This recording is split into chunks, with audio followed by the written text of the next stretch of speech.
Friends, তো আজকে আমি বানাবো ম্যাঙ্গো আইসক্রিম। তো এই জন্য আমি দুটো আম নিয়ে পিস পিস করে কেটে নিলাম। তো এই দেখো বন্ধুরা, আমি দুধ নিয়ে নিয়েছি 2 কাপ আর আমুল পাউডার দুধ নিয়ে নিয়েছি। এবার আমি দুটোকে ভালোভাবে মিক্স করে নেব। আর এই দুধটাকে ততক্ষণ অবধি ফোটাতে হবে যতক্ষণ না এটা হাফ অ্যামাউন্টের হয়ে যাচ্ছে, মানে 1 কাপ হয়ে যাচ্ছে। ভালোভাবে এটাকে নাড়িয়ে দেব। এই দেখুন ফ্রেন্ডস, হাফ মরানো হয়ে গেছে। এবার আমি একটু চিনি দিয়ে দিই। আমটা অনেকটাই মিষ্টি ছিল বলে আমি একটু কম চিনি দিচ্ছি। আপনার আর চিনি যতটাই কম খাওয়া যায় ততই ভালো স্বাস্থ্যের জন্য। আর না, বেশি চিনি দিলে আমের ফ্লেভারটাই আসবে না ভালোভাবে।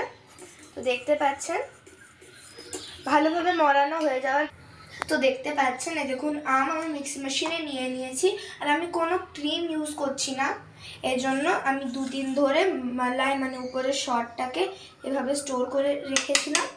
এবার এই মালাইটাকে এখানে দিয়ে দিচ্ছি। তো আমি ফার্স্টে ভালোভাবে মিক্স করে নিচ্ছি, তারপর আমি দুধটা দিয়ে একবারে মিক্স করব।